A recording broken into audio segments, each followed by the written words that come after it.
Hey, it's Clay Trader, and this will be a video chart on ticker symbol JCP. We will take a look at the 30-minute time frame. Real quick, what do I mean by 30-minute in case maybe you're new to charts? Instead of each one of these candlesticks here representing 1 day's worth of price action, which is what you would normally see, each one represents 30 minutes. While this here may look like several days worth of time, it's actually just today's price action broken down into 30-minute time slices. I like to this time frame. I think that's a good job of telling the quote-unquote story of the price. And in this situation makes, mapping out a very logical question quite straightforward. And that question revolves around the fact that today the price made a really, really nice bounce. I mean, when you consider where the price opened and where its lows were, and then you compare that to where it ultimately closed on the day, any rational person is going to say, yeah, the price definitely had a nice little bounce from the lows. Now, that does lead to the very valid question, though, of, but is there any sort of true power behind this bounce? Is there any sort of genuine strength?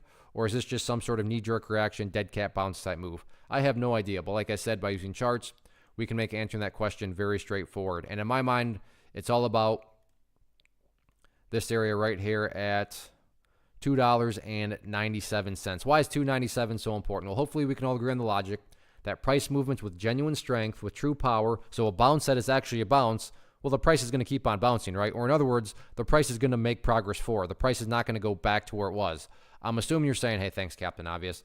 Of course, if a price movement is truly powerful, it's not going to go back to where it was. That would be a contradiction. Exactly. So with that in mind, think about 297. Any sort of closes below there, worse yet, if the price starts to separate to the downside, at that point in time, what is that doing to the price? It's literally starting to put the price right back near those lows that it's bounced very nicely from. Again, going back, not a sign of true strength. Whereas let's say the price does pull back a little bit and then behaves in this manner here before starting to work its way back upwards. What would you have in this situation? Well, you'd have a set of lows right here.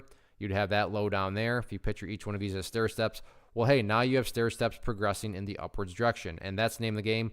That's how all bounces have to start. Maybe that seems mild. And yeah, it is kind of just a little step. But like I said, little steps can turn into big steps. So does today's bounce mean anything? Or is this just a dead cat bounce? Let's see if the price can make progress. And again, I'm quantifying quote unquote make progress as 297. As far as levels of resistance, not even going to touch on those right now because in my opinion, top priority by far is not breaking levels of resistance. Top priority is going through healthy consolidations and building higher bases. So nice bounce today. We'll see if the bulls can build upon it or not next week.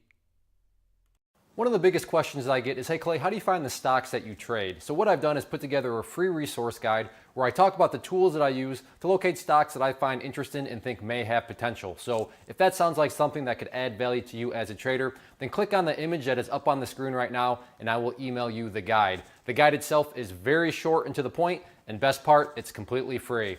Thanks for watching the video. Let me know if you have any questions.